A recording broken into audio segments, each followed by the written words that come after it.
Hello, and welcome to the next installment of the Toy Storage Nation series, TSN Conversations. This series is based on questions we most often get at Toy Storage Nation. Today's topic is, if you build it, will they come?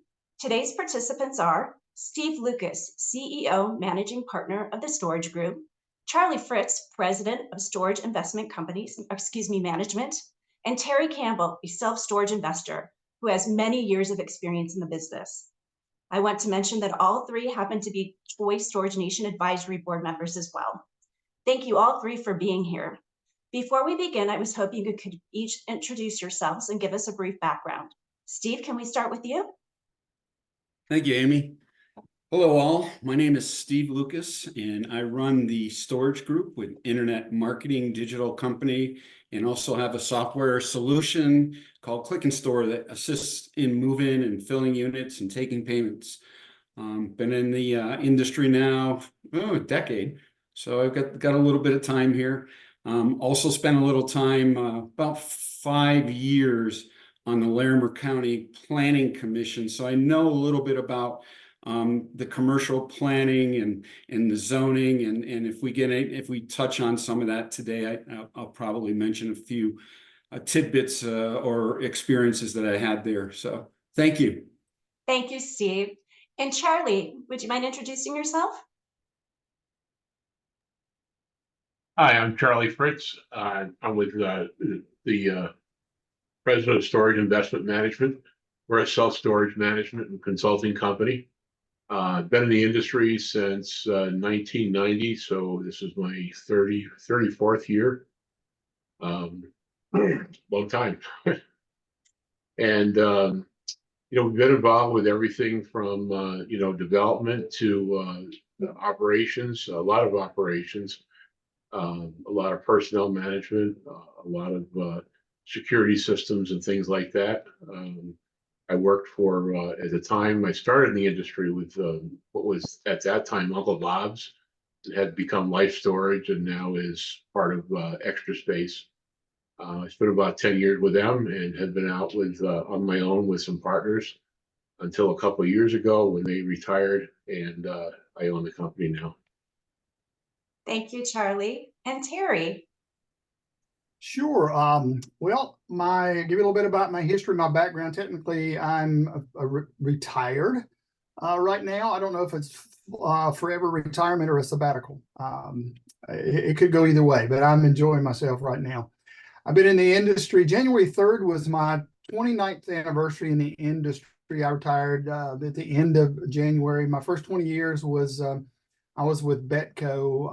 I had various roles there. I started as a drafter and an estimator, and when I left, I'd been executive VP of operations and VP of sales and marketing. So I really grew up in this industry there and kind of grew up period there as well. And I left Betco in the end of February of 15, went to Live Oak Bank in Wilmington and started the self-storage lending team there on March the 2nd. I was the team. And we built that team up and had a wonderful team. It's still a great team there. We were crossing the $1 billion mark in self-storage loans when I left in April 1st of 2022. And I left to be partner and CEO of Copper Storage Management. And then, of course, like I said, I retired at the end of January. Still on the board with you guys. I'm on the board with a company called the McCall Companies, which is a group that is actively starting to make attempts to purchase value add facilities to create that value and grow it and then sell it. But that's my history and background. And right now I just say I'm a self-storage investor because I'm still tied to the industry with the 2 board slots, and also my wife and I are investors in 11 different locations in different parts of the country. Thank you, Terry. Thank you all three for being here. I know you've got busy schedules. Let's go ahead and get into today's topic, which is, if you build it, will they come? And, as the years of Toy Storage Nation have come along, we're starting to get more questions on this as more Class A boat and RV facilities are out there. Some can make the assumption ahead of time, wait a minute, there's so much need for this type of storage. I'm not going to have to do much. I can just build it and people are going to magically come and fill it because the need is there. But what we're finding is, although the opportunity is great and facilities are filling, you need to do certain things to ensure that happens and to ensure it happens in a timely manner. And one of them leads into my first question. Kind of goes back to one of our first of these series where we talked about first steps.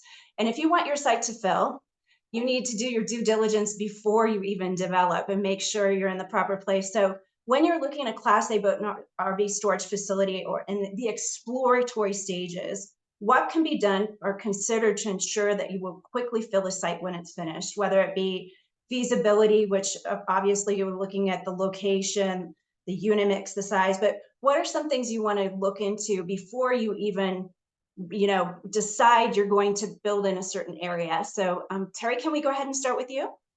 Sure, I'll be glad to. Well, the question is, how's it going to feel quickly? You never know for sure if it's going to feel quickly, but like you said, doing the due diligence and doing as much homework as you can. Feasibility study is a must, not just in my opinion, but in a lot of people's opinion. You need a feasibility study. Most lenders are going to require a good feasibility study that's realistic. You want to do all the homework you can, because if you don't build it in the right place, it's not going to fill up quickly, if at all. And one of the things about the boat and RV storage that's different than self-storage. All of us have all these years of self-storage, and boat and RV alone is still kind of new as its own separate world. Although it's a great one, there is a great opportunity. There's definitely still a lot of unmet need out there. But one of the good things is you don't have to have the same location as you would with self-storage. You can have it, and it can be a few miles out of town. It can be, in much less expensive land, and it really needs to be less expensive because you need more of it. You need more land, and people were willing to drive to it. So, one of the first steps, obviously, to me is making sure that you've done your due diligence as far as a feasibility study, and making sure that it seems that there's going to be a demand and a market there for what you're planning to bring. And it's also, that due diligence is going to tell you what to bring. Do you need just canopies? Do you need fully enclosed? Do you just need an open field? That's not what this is about, and it's not what we really want to do. But I saw a facility that we financed at the bank that was at the time, and this was several years ago, it was $7 million for a Class A. The guy had, and it was just outside of it was in Parker, Colorado, Steve, in your direction. But they had an open field with hundreds of RVs. And when they marketed to that group, hey, we're building this nice Class A, it was full before they even got it built, because they had so many people plus a waiting list to fill that spot back up. So doing that homework and making sure, what's already there in the market. Is there anything there in the market, and kind of use that, and then making sure you provide what these people are looking for. Thank you, Terry. It seems like the more of these series that I've done and the more calls that I get from Toy Storage Nation, it always leads back to feasibility study. Get a proper feasibility study done and listen to what it says. We get folks who get it back and they don't like what it says, but listen to it because it's data driven. So thank you. Steve, do you have anything to add to what Terry mentioned? Well, what I would add is, we sometimes see a lot of operators and owners come into the market already operating and don't have a website, don't have a marketing plan. And I think my suggestion would be on the front side is, Terry's talking about feasibility. You also need to really start to understand the marketplace and work with a marketing company, digital marketing company that understands what are the best platforms and avenues to approach that market with. The unique thing about RV and boat storage is, and Terry hit on this a little bit too, is you're not drawing from a 3 or 5 mile radius, right? Typically, you're drawing because there's so few facilities in some parts of the country, you're drawing from a very large area. So that changes the marketing, right? Organic SEO isn't going to generate as much as you think it's going to. So you have to start to funnel a little bit more money towards paid advertising and understanding how that works and working with a company that knows the marketplace and kind of knows the keywords and how they can set those campaigns up. So that's important. And then the last part is, I know some of the facilities are, in or near parks, national parks, waterways, lakes, things of that sort, recreative areas. And in that instance, the whole marketing plan changes as well, right? Because when you have a facility that's located closer to those recreative areas, you need to draw from some of the primary market areas that are surrounding that, or the visitors that come there. So all of that plays into it, and really that digital strategy marketing should all be well planned in operation. So when you're ready to get that CO, we're there. So Steve, do you get a lot of folks who initially don't give it importance, and they maybe aren't even getting their website up at a certain time, or don't see, or are doing digital marketing, or think they can do it on their own, and then they come to you and you kind of have to undo what's been done? Yeah, that happens. I mean, it's twofold, right? So, people think about marketing, they think, a lot of folks in business, unfortunately, think that marketing just happens, right? That you build it and they're going to come, like the name of our seminar here, webinar. But it really has to be part of that front end. You've got to have a plan, just like you have plans to build, the vendors you're going to use for building. It goes the same with your digital and your marketing plans. Ahead of time. Thank you, Steve.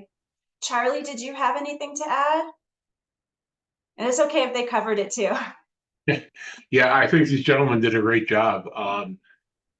The only thing I would add is if somebody's starting out, before you spend money for a feasibility study and things like that, do a little of your own legwork and look at some research and see like how many RVs and boats and stuff are registered in that area.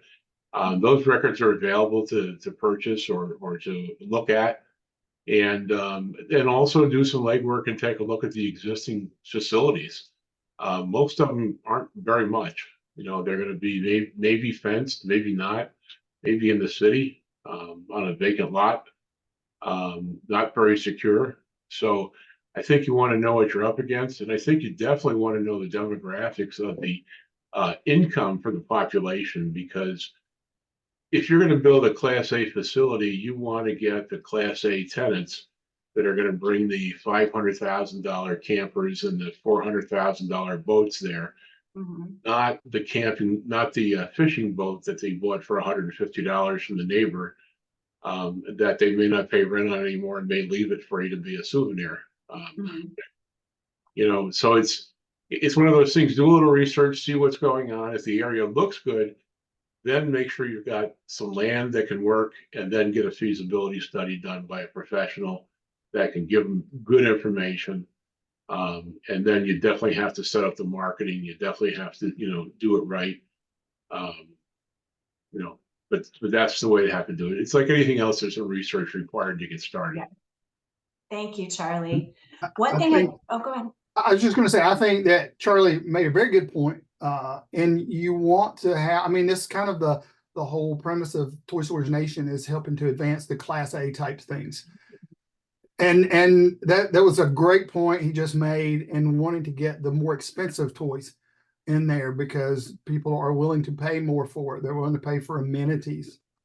And it's, I remember during, when we were at the bank, we were in credit committee on a big boat and RV storage facility, and one of the folks in the credit committee had a real problem with it. So, well, what if we have another recession? What if people, start throwing the keys back? Well, and our answer back to that was, these folks that have these bigger, nicer, more expensive toys usually aren't hit nearly as bad during an economic downturn as the ones who Charlie just mentioned, who borrowed somebody's $150 boat.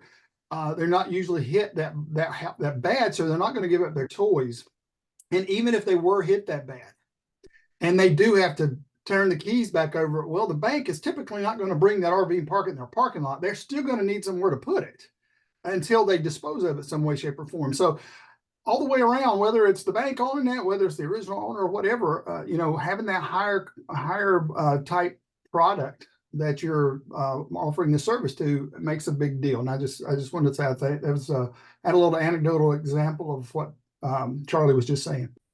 Thank you, Terry. Really, really good point. And Charlie, I do want to, and I always hit this point in every episode we've had, I kind of let it come out organically. I want to give the definition of what we're saying at Toy Storage Nation and where we kind of put our stake in the ground, what a Class A boat and RV storage facility is.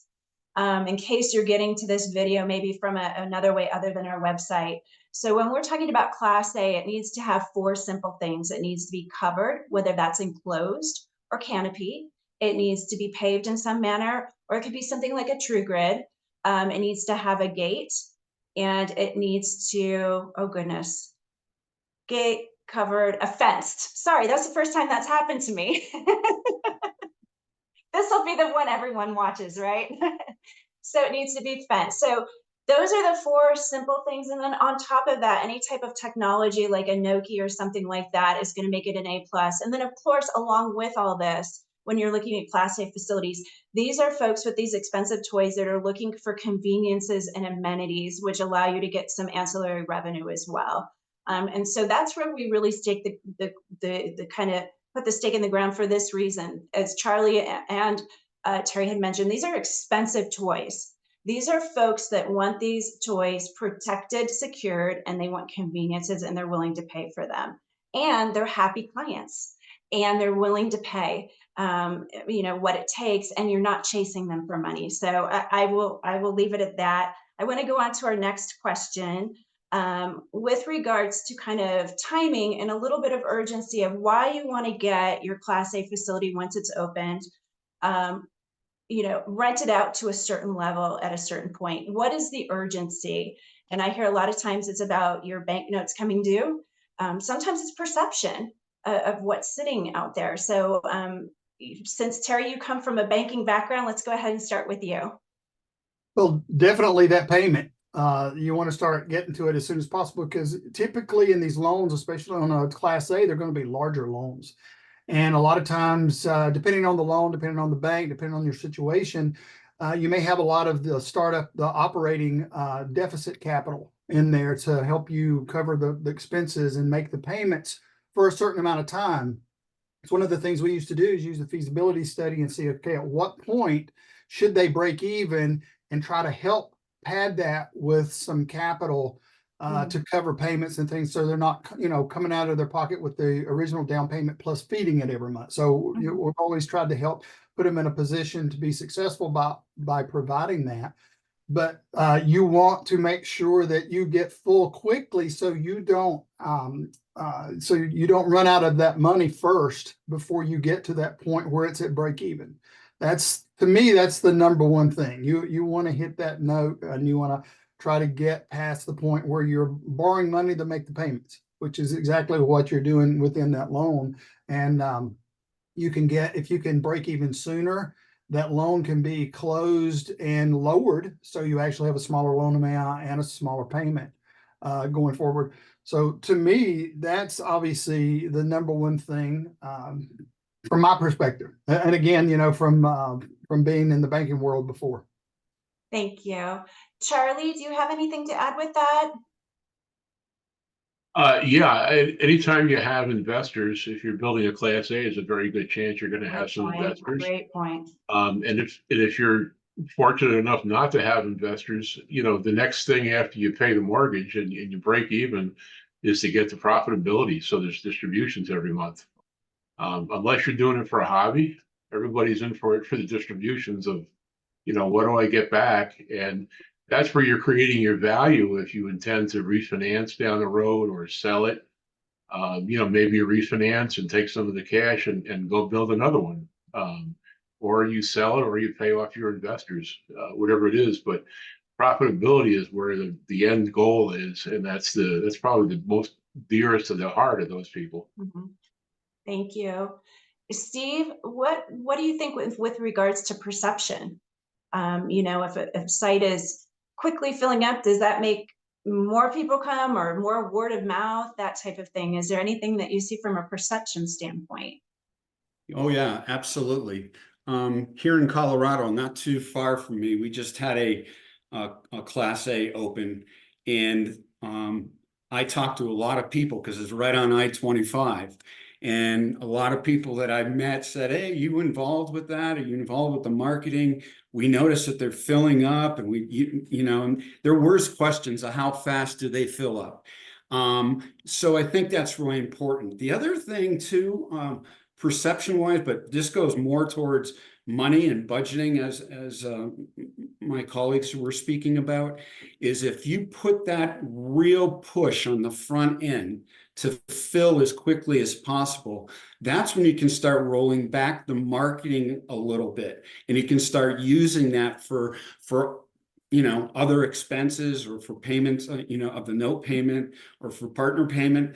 But that's the important part, because if you skimp on the front end and you try to drag that out, that perception will work against you at that point, because people won't see it filling up, and right away they'll go, "Oh man, something must be wrong there," right? So Right. absolutely.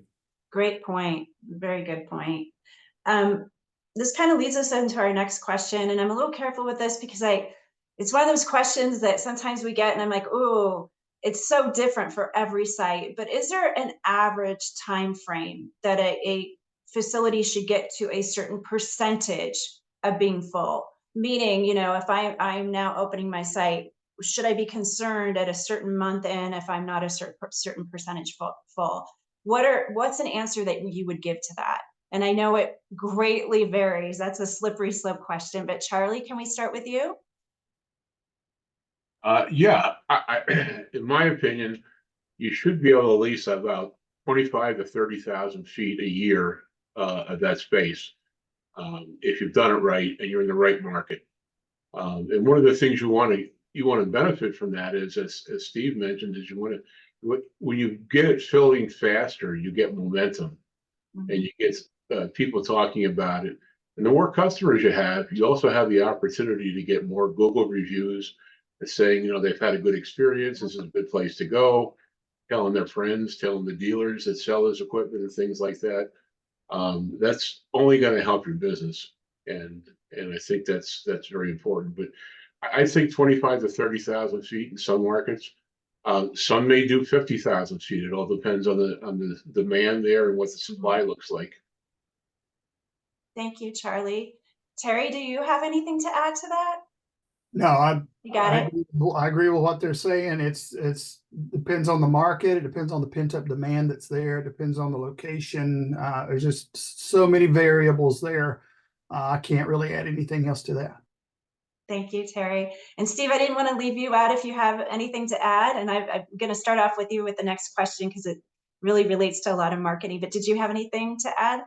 No, there's a lot of things to talk about on the marketing side, but let's see what the next question is. Okay, Charlie, you got it. Ding, ding, you got it.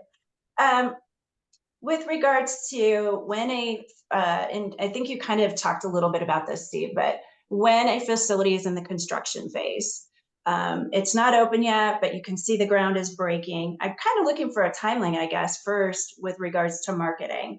How far ahead should marketing begin? How far ahead should your website begin? So that's the first question. But then what other things can be done as well? Because I know I'm hearing a lot about making friends in the community is a big one. Local HOAs can be very helpful because they have the problem, right? Their association members don't have a place to park their boat or RV. They're needing it. So that's something that they can be providing. Is really about making friends with those HOA heads so that they'll get the word out for you in their newsletters and whatnot. I've heard also, even chamber meetings, getting to know the dealers in your area as well. But I guess from a marketing standpoint, before you've broken ground, that would be the first part of the question. What's your timeline? Yeah, so working backwards from opening, typically you want to get the website up and running 90 days before. And the reasoning behind that is it takes Google about sometimes 6-8 weeks to pick up on the indexing of the site, to know what the site means, what it's supposed to do, what it's selling, what it's the activity that's supposed to happen on the site. So as that takes that time for Google to recognize, that's really a dead period, right? We can do all the organic SEO we want. You can do PPC, that will work, but those two ought to work together. So getting that up and running, 90 days beforehand. Then the website development, typically it depends. In this segment of real estate, we are catering to a higher end. So a custom website is absolutely more of a need than just a templated, WordPress site or Wix site or any of those. So in that realm, that's typically another 2, possibly 3 months of work. So now we're out 6 months. So negotiating and trying to find a marketing company that's going to be able to do that, you add that to the equation, you probably should be 10 months, start looking at what you're going to be doing in the marketing side and be able to ramp up and really get the information you need. The last point, the local, we always tell our clients the same thing, because backlinking, which is still a thing, right? Google likes really good backlinking. Well, if you're part of the chamber, you can backlink on your website to the chamber, because the Google understands the chambers of the United States are very important and very reliable.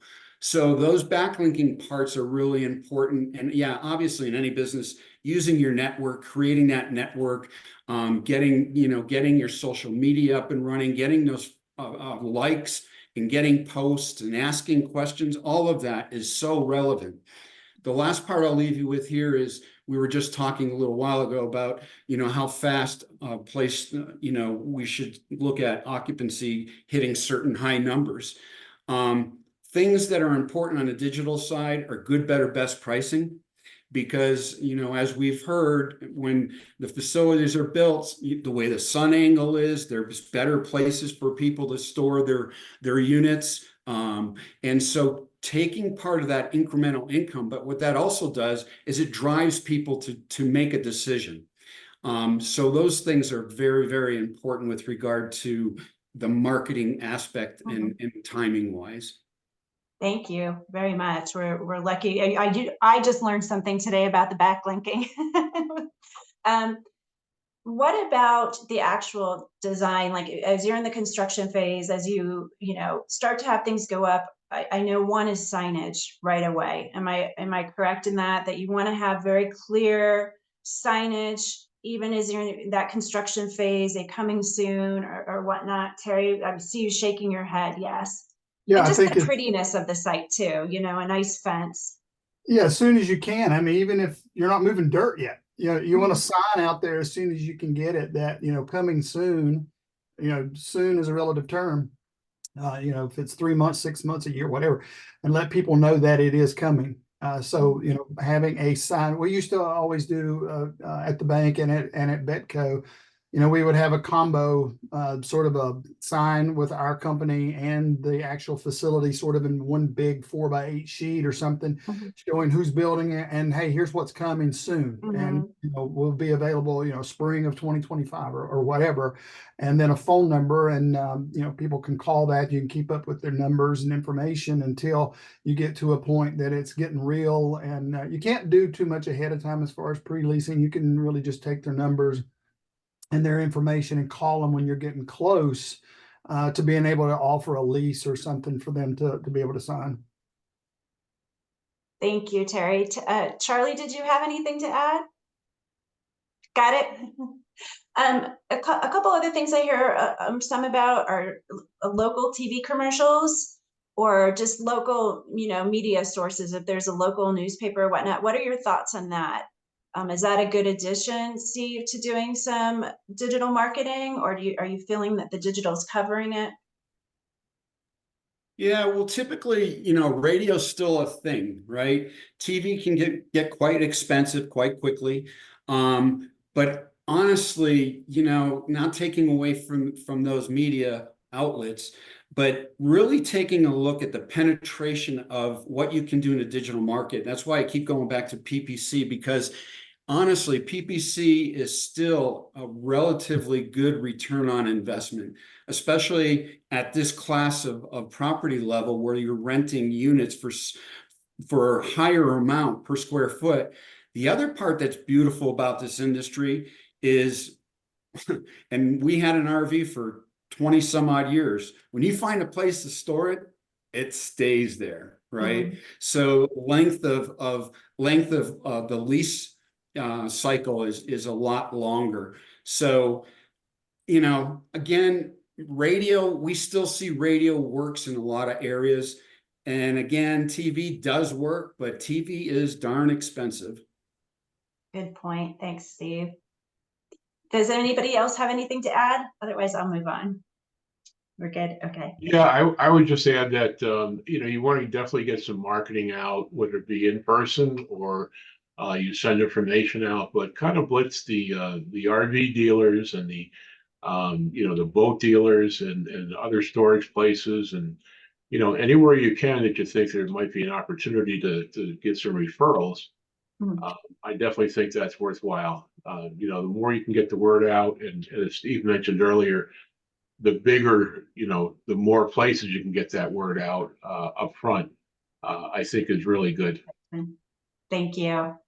My next question, I'm cognizant of time, so I'm watching. We've got about 20 minutes here, and we'll talk a little bit about remote management and third-party management and how it might play into this process. But I want to talk about having a sales manager or a manager, whatever you want to call it, whoever would be responsible for, leasing up the sales aspect.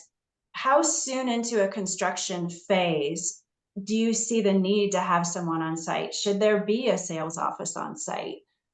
Terry, you want to grab that one? Okay.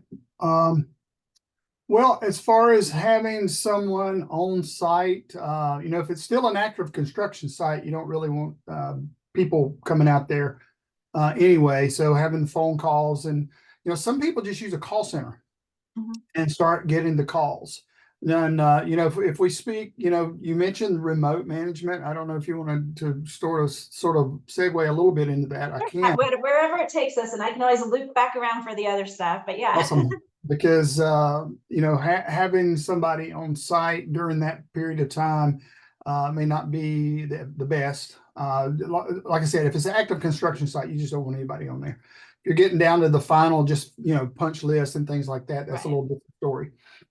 But, just having somebody to be able to take those calls and answer questions about the facility, what the amenities are, if you know what the prices are at that point, letting them know what they are, estimated time of opening, and those sorts of things. Just having someone, but and I'll wait till you get back to the remote management before I talk any more about that. But that's just my thoughts on having a salesperson or a person up front before it opens. And that world. My world was remote. The world with somebody there is more of Charlie's bailiwick. Thank you, Terry. And that leads me right over to Charlie.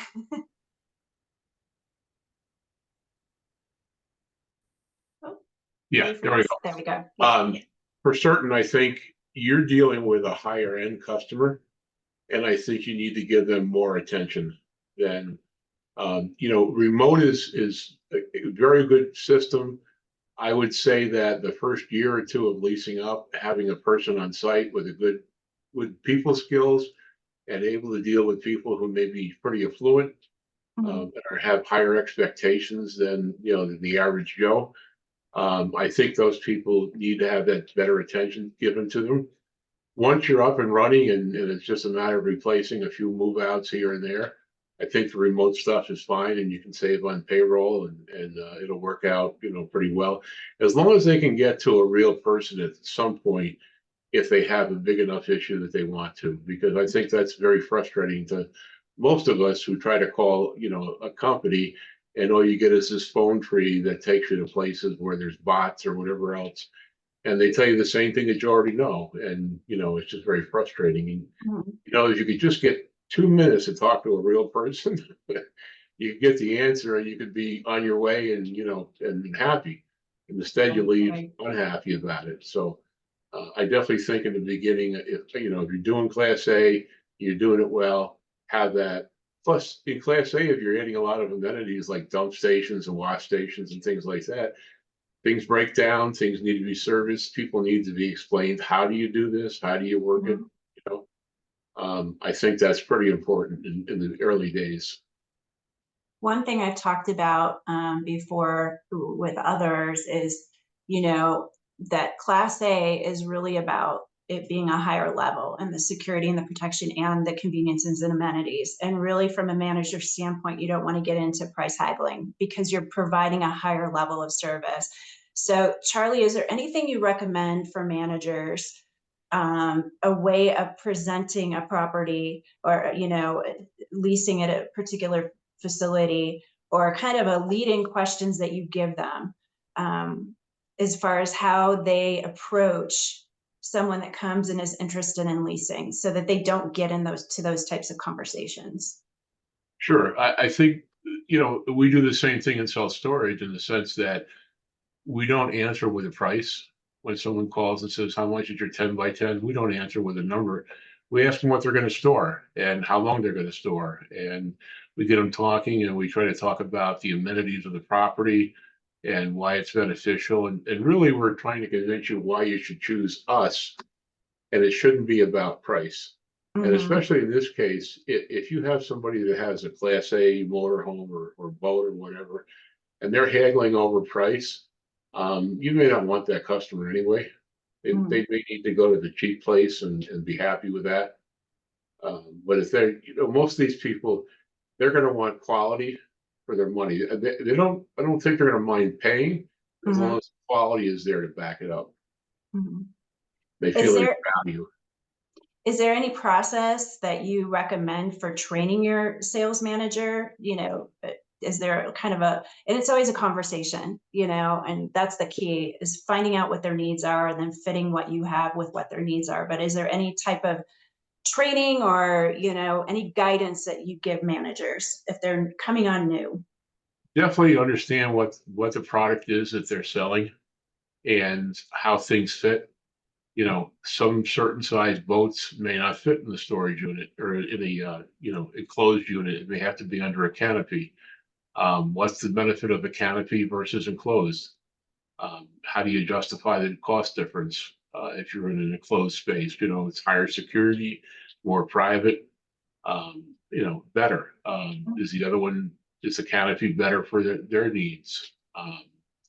Also, I think Steve mentioned earlier about location, in location in the property. If you have to back a boat in that's hooked to a truck and you're going to back it in somewhere, certain spaces are easier to back into, or maybe you can pull through, as opposed to other places where you have to wiggle around a little bit to get your vehicle there. So that would be my choice, would be to choose the easier one, rather than being challenged to get my RV in there all the time. Thank you, Charlie. Steve, did you have anything to add with regards to? Okay, well, I am going to flip then and talk a little bit more about the remote management side. I think we, talked about the importance of having a manager on site at the beginning, but I know with Click and Store, if you could tell us a little bit about that. And this is not about self-promotional, but this is educational. You talking about Click and Store. And what that does. And when I think about, in a way, it is somewhat remote, that someone, you can have ability to lease out areas of your property on your website, if I'm correct. And tell me if I'm wrong, Steve, I'm going to be very embarrassed. um, but, can that play hand in hand if you do have someone maybe who's on site, but also you have that capability while you're ramping up, and then later down the road, kind of go that direction and Yeah. really do it through your So website? yeah, and that's a great question, and we get that question even in brick and mortar, right? Why would I need to convert on site when I can just have them come in and talk to my manager? Well, because your manager has other duties to as well, right?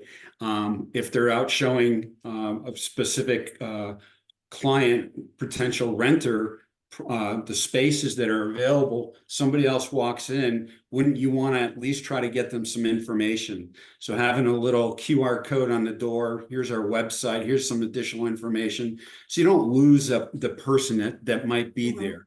But certainly, with Click and Store and the technology that we've developed, it's first of all, getting a potential renter to a website is one challenge, right? When they get there, the flow of the rental has to be very engaged, and they have to move through it quite rapidly. I mean, most people are still, they're utilizing the phone, right?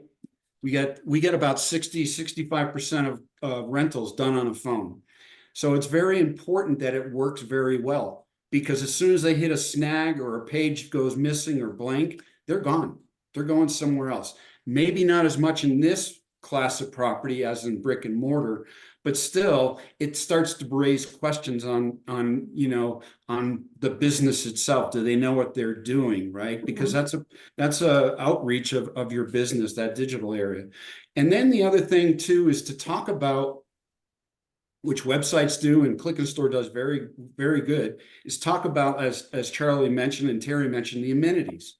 What do you have that puts you above the other sites that may be around, or I might find enticing to park my, dump station? Would it be nice to do that so I don't have to wait in line at the national park? I can just drive to my storage facility and dump it there, and clean up there. So all of that is very important, and that will help convert and move people through that process rapidly. Thank you, Steve. Terry, I told you we're going to come back to you for remote management. What kind of opportunities are out there for, and really what Steve's talking about is a form of remote management and being able to do that. But as far as, remote management, what kinds of opportunities are out there that really are focused towards the boat and RV area? There's a lot of that in the traditional storage. And then also, can that play hand in hand, even if you do decide to have a manager on site in the beginning? Does the remote management help the owner to see what's going on a daily basis, Right. kind of keep watch over things? Well, I can tell you that obviously, being the CEO of a remote self-storage management company, I wholeheartedly believe in remote management, but I also believe, like what Charlie was saying, these people, it's a little different industry. It's an arm of self-storage, but it's a little different niche. And you've got these people that are paying $500,000 for a nice motor coach. They want a little more attention and they expect a little more. So, and some of those cases, if you've got a class A with a lot of clientele like that, there's a good chance you're going to want a manager there just to, take care of these folks, because you're paying $600 or $800 a month for a unit. You're going to want a little more care and a little more attention. So that very well may be the case. And it's, some people do get to the point where they fill it up. And I think, like Steve was saying a minute ago, once you get a space, you don't let it go. So, usually if they're there, they know what to do. They know where things are. They know how to get in and out, that sort of thing. If it reaches a point, it may be, worth a trial to see, hey, can I run this remotely? One of the things that we were right in the process of doing when I retired was doing what we call a hybrid model. It wasn't fully remote and it wasn't fully managed with a full-time person, where you've got somebody there, several hours for a few days a week. And they're always able to access a human through the call center or a chat bot or online or something like that. You can always access somebody. There's phone numbers to always be able to get in touch with somebody. But I think some of the facilities that aren't the really high-end, top-of-the-line type facilities, remote is a very good option because of the amount of OpEx that it can potentially save you from, payroll expenses, payroll taxes, benefits, all those sort of things. And you just sort of have a boots on the ground that comes by and takes care of issues if there is, cleaned up any trash on the ground, sprays weeds, that sort of thing. Sort of like they do in self-storage. But I think that the opportunity for the remote management is there. It's definitely becoming more and more and more popular. But I think at the very top of the ladder on these Class A's, it may not be the way to go. It may not never be the way to go, just because it's a different clientele in a different segment of our industry, and they will expect a little more. But for a lot of them, you can do it. You have a good call center. You have a good website that you can do everything on the website, rent the units, the whole 9 yards, and auto pay, all of these sorts of things that just make it simple and easy to do. Mhm. And I think it's a great opportunity for a lot of folks. But again, I think there still is that level that Charlie was mentioning that probably won't ever get to that point, just because they're spending a lot of money, and they've got a lot of money, and they want more attention, and you need to make sure you're taking care of them. Thank you, Terry. Very, very good comments. One last question, because I'm cognizant of time here. And then after this question, I wanted to go around and have each one of you give your company name. Terry, you're a little different. And if you want to give your contact information, please do, but your company name and your contact information in case anybody is listening to this and would like to get in touch with you. But with regards to, I want to go back again. I know I keep going back to the beginning, but as you're in that filling up stage, what are your thoughts if you are having issues about bringing third-party management, someone who's been there, done it, to maybe come in during that opening time period to help you out? Is that something that's even, I know it's available in certain cases, but is that something you would recommend to folks to maybe consider? And maybe, they're not going to keep that third-party management going forever. It would just be in the kind of upstaging process. What are your thoughts on that, Charlie? I think a lot of that depends on how involved the owner of the property wants to be. Are you just an investor and you just care about the getting the financials every month, or are you actively managing the property? And if you're having trouble, especially, that's when, if you haven't already got somebody to bring it up for you, then I think that's a good time when a management company or a consultant can come in and look at these things, and advise you what you have right and what you don't have right and how to fix it. Unfortunately, we do that for some people. We give them that prescription, but they don't follow through, and they end up calling us and saying, we need you to do it because we don't have the time, or they have other industries or other businesses they're involved in, or they didn't realize it would be this involved. They thought it was just build it and they'll come, and all I have to do is watch the bank statements. If it was that simple, it'd be great, but it would put me out of work. We still got to do a little bit here. When you go into a site and their complaint is, gosh, we're just not leasing out like we thought we would, or as quickly as we thought we would, can you help us out?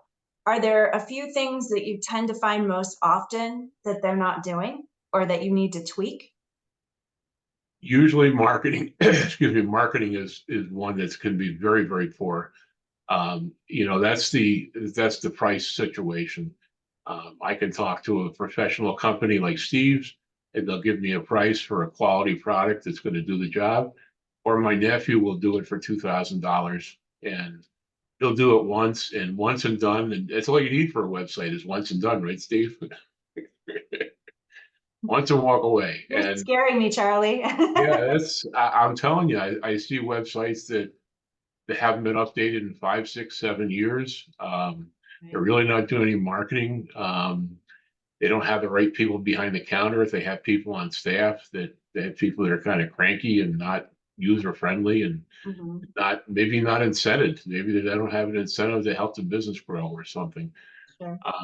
So it all depends on putting the right pieces together. But you want to be a place that people want to do business with, and you have to create that environment. And I think any of us that have ever been to a business that really gets it and does it right, you go away feeling pretty good about that, and you're going to want to come back, and you're very likely to tell some friends, hey, I had a real good experience here. Greg Ellsworth and Jim Chiswell sing your song there, because they talk about that for Class A boat and RV storage, it's a community. It really has a community feel. These folks not only want to feel part of whoever the manager's on site, but they want the feel to be that with the other folks that are there. And you'll even have some, razor clubs or whatnot, that they all like to be in the same area. So that atmosphere is super important for these facilities. When you think about it in terms of a hotel. If you stay at a Hilton hotel, the real Hilton, it's going to have a lot of amenities, a lot of services, a lot of comfort features. Or you stay at the low end, the economy end, that's there's different price points, and what do you get at each one? Mhm. You pay a lot more rent for the same thing. Okay. Thank you, Charlie. Steve or Terry, did you have anything you wanted to add there? Charlie, you got it again. If this were a game, you'd be getting the grand prize. So what I want to quickly do, and again, thank you both, all three of you, for your time. I know it's tough with your schedules to take an hour out and to coordinate schedules, but I want to give you each the opportunity again to name, company, contact info, however you want people to contact you. We'll also be putting this up on the Toy Storage Nation website and have a landing page where we'll put your contact information as well. But I want this available in case someone gets to this video not from our site. So Terry, let's go ahead and start with you. Sure. I'll give them my phone number because I still get calls all the time. I get calls every single week, and I'm happy to talk with folks. So my phone number, cell number, 704-437-4322. So feel free to call or text. Thank you, Terry. And Charlie? Hi, Charlie Fritts, and my phone number is 716-689-7377. The website is simi.org. Thank you, Charlie. And Steve? Well, thank you all for doing this together. It was really good. The first thing I'd say is go to toystoragenation.com and sign up for one of the executive workshops, and you'll get a wealth. I'm telling you, a wealth of information at one of those. So that's the first thing. Second thing is I'm Steve Lucas with the Storage Group. We have our website, which is storageinternetmarketing.com. And my email, which is usually the best way to get a hold of me, is the letter S, Lucas, Lucas, at storagegroupinc.com. Thanks again. Thank you, Steve. And I guess I'll go ahead and introduce myself. My name is Amy Bix, and I'm president of Toy Storage Nation. And thank you for bringing up the workshop. If you are looking for any type of information regarding Class A boat and RV storage, and just boat and RV storage overall, the first thing I'd recommend is go to our website, toystoragenation.com. We're constantly having new information come up, whether it's articles, case studies, reports, you name it. We've got that going on just about every day, new postings, and Steve's team could attest to that with what we're constantly sending their team to put up for us. And the other thing we do is full day, very intensive workshops. We cover every single topic that you can think of that you're going to need, for all the way from feasibility, financing, construction, security, technology, all the way to marketing and legal. You name it. But even more important than the presentation by experts, such as the folks we have here that we're very lucky with and fortunate with our advisory board, is the one-on-one time you're going to get with these experts to ask your particular questions. We want our workshops to have an intimate environment so that you get that time with them and the connections that you're going to make there. The content, super important. You're going to get questions that you didn't even have before you came in as you listen to the speakers. So that's the next thing. And the last couple things actually is we have a membership program. And the great thing about our membership program is just released, a part of that membership is a very extensive RV and boat storage handbook. The great thing about that, there aren't any ads in it. It's all content, and we purposely want it that way. And the folks on today's call today have contributed information for that. And so we're very excited, and that is a perk of being a member. And then also just signing up for our newsletter. And you'll get that at toystoragenation.com. Once a month, we send out what's kind of our greatest highlights, and that's another way to stay connected with us. For our workshops, the schedule is on the Toy Storage Nation website. I want to be careful about timing of, we do have an April 5th, 2024 workshop coming up here in Las Vegas. But I understand you may be listening to this after, so you can always get the schedule at the Toy Storage Nation website. My contact information, if you have any questions, it's amy.bix@toystoragenation.com, and my phone number, 602-909-3910. I want to thank all three of you for sharing your time and expertise today. I think this is going to help a lot of folks, and I want to thank everyone who listened. Thank you. Thanks, Amy. Thank you, Amy, for all you do. Thank you.